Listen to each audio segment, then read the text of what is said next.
Graças a Deus por sua palavra.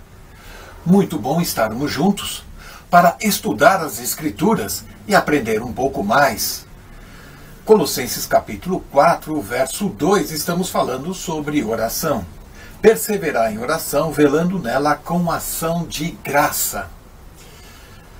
O assunto ele é extenso e nós precisamos pontuar aqueles que são mais relevantes para o nosso tempo, para a nossa época e dispensação nesse momento. Sobre a igreja, o corpo de Cristo. Infelizmente, muitas pessoas vivem frustradas com sua vida de oração, desanimadas, até desistiram, alegando e declarando que tudo que pedem nada acontece e que parece que a palavra não chega nem no céu da boca. Falam no vazio. Mas será por que este sentimento? Mateus 21, no verso 22, e tudo quanto perdides em oração, crendo recebereis. João 14, verso 13 e 14, também tem uma declaração forte como essa. Tudo que pedirem em meu nome, eu farei. E muitos, reivindicando estas promessas, desanimam e cada vez menos estão orando. Mas a palavra de Deus aqui em Colossenses 4, no verso 2, insiste que devemos perseverar em oração. Depoimentos de pessoas que têm suas vidas de oração empolgantes, vitoriosas, acaba que muitas pessoas acabam ficando encabuladas, tímidas, envergonhadas da sua vida de oração, comparando com grandes vultos e com seus testemunhos poderosos. Não vamos nem julgar e muito menos qualificar esse tipo de testemunho. Precisamos olhar as Escrituras e a nossa vida. Muitas destas falácias de vida de oração, vitórias em oração, jejum, vêm da incapacidade que as pessoas têm de manejar bem as Escrituras. Reivindicações que são feitas, promessas que são estabelecidas em outras dispensações passadas, que não diz respeito à dispensação do momento, da igreja, corpo de Cristo. As pessoas, quando não conseguem manejar, dividir as Escrituras, acabam tomando promessas feitas a Israel, feitas na época profética, por isso se sentem frustradas. Nada acontece comigo. Deus interrompeu, suspendeu provisoriamente suas promessas de reino a Israel e aos gentios, a todas as nações, por meio de Israel. E estabeleceu agora a igreja até formar o seu corpo místico, que é a igreja. Necessitamos, sem dúvidas, de coragem, necessitamos de uma vida de oração, de devoção, aquela vida que nos achegamos aos pés da cruz, ao trono da graça, e ali podemos derramar toda a nossa angústia, preocupação, todas as nossas questões, problemas.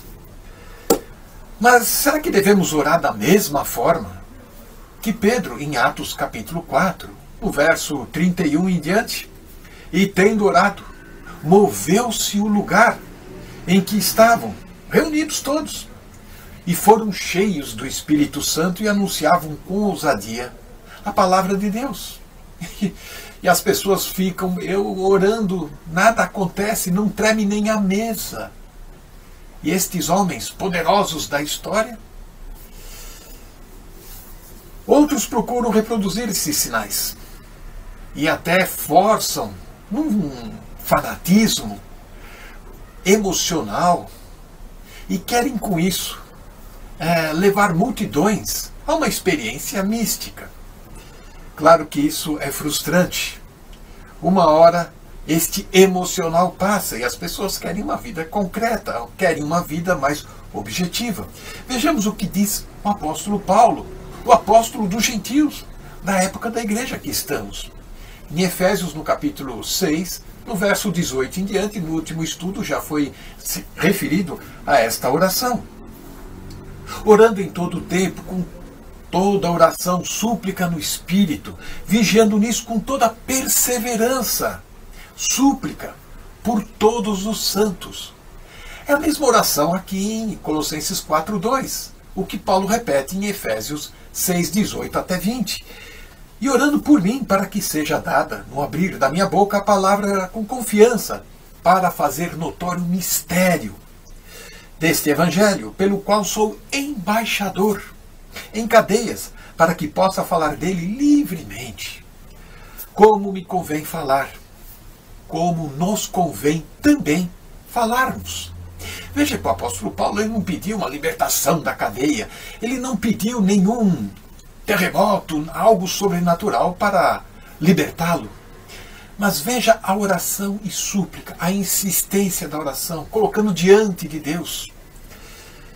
De fato, o apóstolo Paulo, em Atos capítulo 14, no verso 3 em diante, houve momentos na sua vida onde que sinais, alguns prodígios, algumas maravilhas aconteceram. Mas não fazia parte do ministério dele. Apenas para reivindicar, apenas para outorgar a sua autoridade apostólica. E sabemos que o livro de Atos ele é narrativo, ele é transitório. E com isso, o evangelho do reino estava se apagando, enquanto que o evangelho da graça vinha surgindo com o apóstolo Paulo e as revelações dadas pelo Senhor, lá da glória, ressurreto, diretamente ao apóstolo Paulo. Nós podemos confirmar isto em 2 Coríntios 12, verso 12, ou mesmo Romanos 11, verso 11, onde Paulo diz que estes sinais, estas maravilhas, era para incitar o povo judaico, para que estes pudessem ver a ação de Deus. O programa profético, que está no Antigo Testamento e aconteceu nos Evangelhos, quando Jesus estava em carne, andando com seus discípulos, este programa profético começou com a chamada de Abraão, em Gênesis 12. E essa chamada de Abraão se segue querendo mostrar que as bênçãos viriam para todas as nações através de Israel, na exaltação de Israel. Porém, Israel não acreditou, foi incrédulo, rejeitou a ação dos profetas, e João Batista, o arauto do rei, e rejeitou o próprio rei, o Senhor Jesus. E assim, o evangelho do reino foi suspenso, e o Senhor levantou o apóstolo Paulo. Veja que a mensagem do Senhor Jesus, e assim como dos seus discípulos, era sobre o reino sendo estabelecido na terra. Romanos 15, no verso 8, Jesus Cristo foi ministro da circuncisão para o povo hebreu, por causa da verdade de Deus, para que confirmasse as promessas feitas aos pais. Agora, depois do apóstolo Paulo, depois que o evangelho do reino foi rejeitado, a grande comissão, lá em Mateus 28 e outras passagens do evangelho, foi suspensa. Surge o apóstolo Paulo, e aí sim, há uma nova investida para a nossa vida de oração. E precisamos entender e compreender como isto funciona exatamente através das cartas do apóstolo Paulo. Hoje o programa do reino está interrompido, temporariamente suspenso, e você confere isso em Efésios capítulo 3, nos primeiros versículos. Com reconhecimento do mistério, sim, isso afeta demais a nossa vida de oração. Não vamos mais reivindicar promessas do reino. Agora, conhecendo o mistério revelado ao apóstolo Paulo nas suas cartas de Romanos até final de Hebreus, nós vamos compreender o que devemos orar, como devemos orar. Em vez de ficar interrogando a si mesmo, frustrado, por que João 14, verso 13 e 14 não funciona na sua vida? Nossa situação hoje é bem diferente. Quanto mais quando nós olharmos para Romanos 8, no verso 26 em diante. Porque não sabemos o que havemos de pedir, como convém. Mas o mesmo Espírito intercede por nós com gemidos inexprimíveis. E aquele que examina os corações sabe qual a intenção do Espírito, e é ele que, segundo Deus, intercede pelos santos. Sabemos que todas as coisas contribuem juntamente para o bem daqueles que amam a Deus, daqueles que são chamados por seu decreto. É assim que nós devemos nos postar diante de Deus, não querendo reivindicar promessas, determinar, não exigir de Deus, mas nos colocarmos diante de Deus. Colocar todas as nossas súplicas, orações, conforme Filipenses, Paulo escrevendo aos Filipenses 4, do verso 6. Não estejais inquietos por coisa alguma. Antes as vossas petições sejam em tudo conhecidas diante de Deus, pela oração, súplica, com ações de graça. E a paz de Deus, que excede todo entendimento, guardará os vossos corações e os vossos sentimentos, mente, em Cristo Jesus. Assim desenvolve-se, de fato, a oração verdadeira, conversando com Deus, colocando diante de Deus todas as nossas súplicas, todas as nossas queixas, dúvidas, com as Escrituras abertas, conhecendo o mistério, através das cartas de Paulo, nós vamos entender que a nossa vida de oração ela é rica. Ora, aquele que é poderoso para fazer muito mais abundantemente daquilo que pedimos ou imaginamos, conforme o poder dele que opera em nós. Efésios 3:20. Que o Senhor nos ilumine, nos dando entendimento para manejar bem as Escrituras, separando o Evangelho do Reino com o Evangelho da Graça que estamos agora, e assim usufruir da comunhão íntima com Deus. Que o Senhor nos abençoe. Amém. Prosseguindo o nosso estudo, neste mesmo versículo 2 do capítulo 4 da Epístola aos Colossenses, que diz: perseverai em oração, velando nela com a ação de graças, não posso retomar o estudo sem deixar de enviar-vos um grande abraço e de vos dizer que continuamos a orar por vós e a agradecer também as vossas orações por nós. E oramos por vós, particularmente, para que conheçais bem os ensinamentos das Escrituras, porque são estes ensinamentos corretos que podem regular corretamente a vossa conduta, a nossa conduta. Quantos há que têm uma conduta errada por esta estar assente em ensinamentos errados, que não estão de acordo com o período da atual dispensação da graça de Deus em que nós estamos a viver. Daí a importância de nós estudarmos bem as Escrituras. A Bíblia deve ser estudada sem dúvida dispensacionalmente, ou seja, reconhecendo os diferentes programas de governo que Deus estabeleceu para diferentes períodos de tempo ao longo da história da humanidade. O irmão Alberto falou, e muito bem, sobre a importância de se manejar bem as Escrituras em geral e sobre o tema da oração em particular. Também aqui, como ele disse tão bem, o estudo dispensacional da oração reveste-se de grande importância para nós. Ora, se há coisas que são comuns na dispensação anterior e na atual dispensação da graça, no que diz respeito à oração, também há coisas que são diferentes. Devemos reconhecer as semelhanças, mas também devemos reconhecer as diferenças para não incorrermos em erros que nos prejudiquem. O assunto é vasto, para ser aqui abordado em maior profundidade, mas não podemos deixar de o referir e de o sublinhar.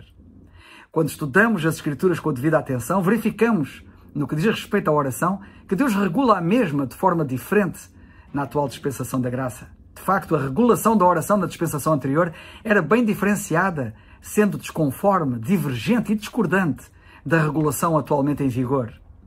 Na dispensação anterior à nossa, a regulação da oração era diferenciada em harmonia e em conformidade com a doutrina que estava então estabelecida, diferente da doutrina que está hoje em vigor.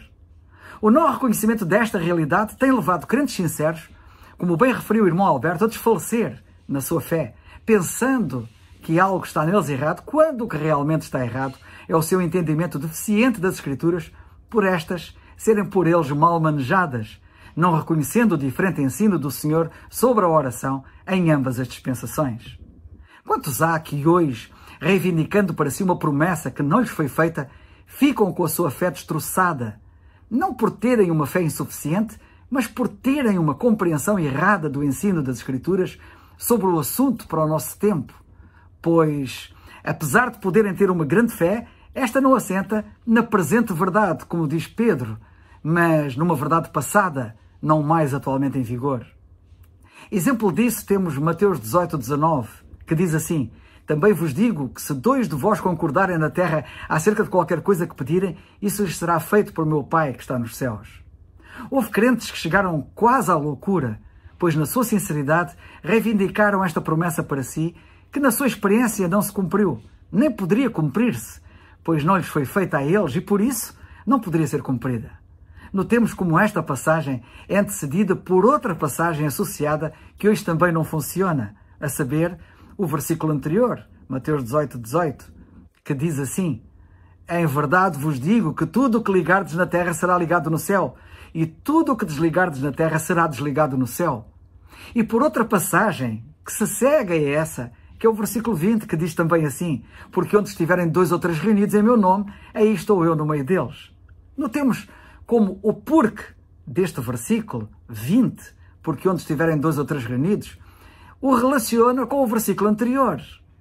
O Senhor tinha acabado de prometer que se 2 deles concordassem na terra no tocante a algo que lhes pedissem, o seu Pai conceder-lhes-ia o seu pedido. Porque onde 2 ou 3 estivessem reunidos em seu nome, ele estaria no seu meio.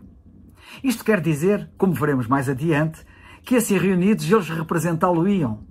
Semelhantemente, o também do versículo 19 relaciona esse versículo com o versículo anterior, o versículo 18, que é o principal de toda a promessa que está em toda esta passagem no seu conjunto, nomeadamente que tudo o que eles ligassem na terra seria ligado no céu e tudo o que eles desligassem na terra seria desligado no céu.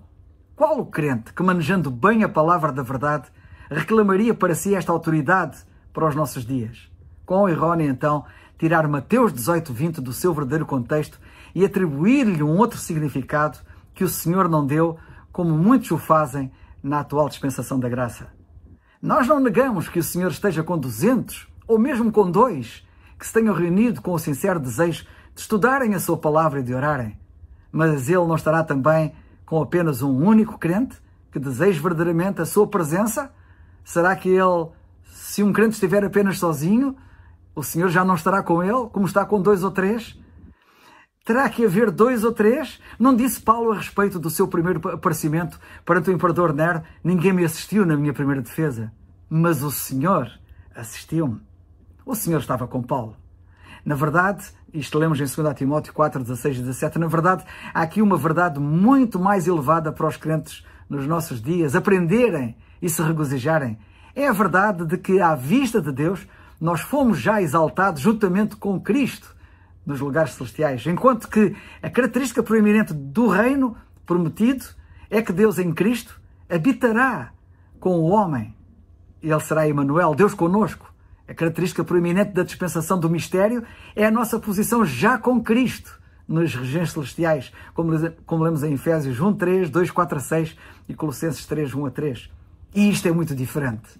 Portanto, apesar do povo de Deus nos nossos dias estar posicionalmente assentado com Cristo, e apesar de, na verdade, Deus ter decidido estar com o seu povo, quer sejam 1 centena ou meramente um sozinho, na sua experiência diária, não é a isso que se refere Mateus 18:20. Os 2 ou 3 ali referidos levam-nos para o passado e não para o presente. Levam-nos para a lei de Moisés, para a lei mosaica, onde lemos que pela boca de 2 ou 3 testemunhas toda a palavra será confirmada, como lemos em Deuteronômio 17:6 e 19:15. O que Mateus 18 ensina é simplesmente que os apóstolos teriam autoridade para atuarem oficialmente na ausência do Senhor, como vemos no versículo 18. Que eles não teriam de estar todos juntos para atuarem, para decidirem. Que mesmo 2 bastariam para o fazerem. Lemos no versículo 19. Pois onde 2 ou 3 estivessem reunidos em seu nome, isto é, representando, ele estaria ali presente. 2 simples apóstolos tinham autoridade para atuarem oficialmente na ausência do Senhor. É isso que o Senhor diz ali, e a oração ali referida é muito condicionada, não fazendo sentido na atual dispensação da graça de Deus em que nós estamos a viver. A parte da Bíblia que tem ensino direto para nós, como igreja, o corpo de Cristo, que nós somos, são as epístolas de Paulo. Aliás, como já disse por diversas vezes aqui no estudo bíblico, o apóstolo Pedro divide a Bíblia, segundo ele escreve em 2ª carta de Pedro, capítulo 3, versículo 16, ele divide a Bíblia em duas partes, epístolas de Paulo para um lado e as outras escrituras para o outro lado. Que pena é que muitos nem leiam bem as escrituras para saber como elas devem ser divididas. São estas realmente, segundo o apóstolo Pedro, as duas grandes divisões da Bíblia. De facto, é assim que a Bíblia deve ser dividida. As epístolas de Paulo têm a ver com a verdade do mistério, com a dispensação da graça de Deus em que nós estamos a viver, também chamada dispensação do mistério, em que nós nos encontramos. E fala da vocação celestial. E as demais escrituras têm a ver com a linha profética, com tudo o que os profetas falaram, e tem a ver com a vocação terrena e com o reino que será estabelecido na terra. Apesar desta verdade, eu tenho sempre salvaguardado e salvaguardo aqui também que toda a Bíblia é inspirada e proveitosa para ensinar, para redarguir, para corrigir, para instruir em justiça, como lemos na 2ª carta a Timóteo, capítulo 3, versículo 16, devendo nós aplicar sempre lições e princípios para a nossa vida prática através das mesmas Escrituras, como temos muitas vezes procurado fazer aqui no nosso estudo. Mas uma coisa é a interpretação da passagem e outra coisa a aplicação da passagem. Temos que respeitar ambas as coisas no estudo das Escrituras. Venho aqui a propósito referir uma pergunta que uma irmã me colocou em meados de março deste ano. Essa pergunta revela bem o quão importante é compreender a questão da oração dispensacionalmente. Por outras palavras, essa irmã disse-me assim: ontem tive uma dúvida ao ler a Bíblia. Em 1ª carta de João 5,16, lemos sobre o pecado que é para a morte. E não devemos orar por quem o pratica. A que se refere o apóstolo? A 1ª carta de João está fora das epístolas de Paulo. Tem lições para nós, como todas as Escrituras, mas não foi escrita a nosso respeito como membros do corpo de Cristo. Convém reparar que um dos temas da carta, por exemplo, é o anticristo, que não tem nada a ver com o presente período em que nós estamos a viver, com o anticristo e com o seu espírito. A 1ª carta de João está fora do parênteses do mistério, do parênteses da graça. Os seus ensinos têm diretamente a ver com os crentes que viveram na dispensação anterior e com os que viverão na dispensação seguinte, ou seja, com a linha profética e não com a verdade do mistério. É importante lembrar aqui que todos os crentes, antes desta dispensação da graça, tinham que vender todas as suas possessões e ter tudo em comum, como lemos no início do livro dos Atos. No livro dos Atos, no capítulo 2, versículo 44 e 45, nós lemos assim: e todos os que criam estavam juntos e tinham tudo em comum. Todos tinham tudo em comum. E vendiam as suas propriedades e fazendas e repartiam com todos, segundo cada um necessitasse. E no capítulo 4, versículos 32 a 37, lemos assim: e eram um o coração. Era um, o coração e a alma da multidão dos que criam. E ninguém dizia que coisa alguma do que possuía era sua própria, mas todas as coisas lhes eram comuns. E os apóstolos davam com grande poder testemunho da ressurreição do Senhor Jesus, e em todos eles havia abundante graça. Não havia, pois, entre eles necessitado algum, porque todos os que possuíam herdades ou casas, vendendo-as, todos, traziam o preço do que fora vendido e o depositavam aos pés dos apóstolos, e repartia-se por cada um, segundo a necessidade que cada um tinha. Então José, cognominado pelos apóstolos Barnabé, que traduzido é filho da consolação, levita, natural do Ponto, possuindo uma herdade, vendeu-a e trouxe o preço e o depositou aos pés dos apóstolos. Esta era a regra então. Todos os que queriam tinham que vender tudo e todos tinham tudo em comum. Era isto que estava então estabelecido para todos. Porém, lemos que houve um casal naquela época, quando isto estava em vigor, que não respeitou o que estava estabelecido e tentou enganar os apóstolos. Trata-se de Ananias e Safira, que viveram nesse período e tentaram furar o esquema, guardando para si parte da venda que fizeram das suas propriedades. Lemos isso em Atos, capítulo 5, versículos 1 a 11. Nesse tempo havia em vigor um dom que hoje não existe, o dom de ciência, ou seja, o dom de conhecimento. Pedro tinha esse dom e através dele ele podia saber que este casal estava a mentir. É claro que foram fulminados pela morte e não adiantava orar sequer por eles, pois teriam que morrer face àquela transgressão naquela dispensação. Ora, é sobre isso que João fala no capítulo 5, quando diz para não se orar por quem peca para a morte. Ananias e Safira pecaram para a morte. Era um pecado que não valia a pena orar, eles iam morrer, e morreram. Ele diz que há pecado para a morte, diz João, e por isso diz que não ore. Sim, o pecado de Ananias e Safira foi pecado para a morte. Hoje estamos numa dispensação bem diferente. Hoje não há o dom de conhecimento e não há pecado para a morte, pois também os crentes hoje não têm que vender tudo o que têm e ter tudo em comum. E por isso não podem transgredir aquela regra que hoje na dispensação atual não está em vigor. Portanto, em suma, a oração referida em 1 de João, capítulo 5, hoje não faz qualquer sentido, pois hoje não há situações como as então verificadas por o programa hoje ser completamente diferente. Na atual dispensação da graça, o crente não tem que se preocupar em correr o risco de fazer uma oração que não deva fazer, como aquela naquela época, por estar em causa o pecado para a morte. Aquele programa mudou.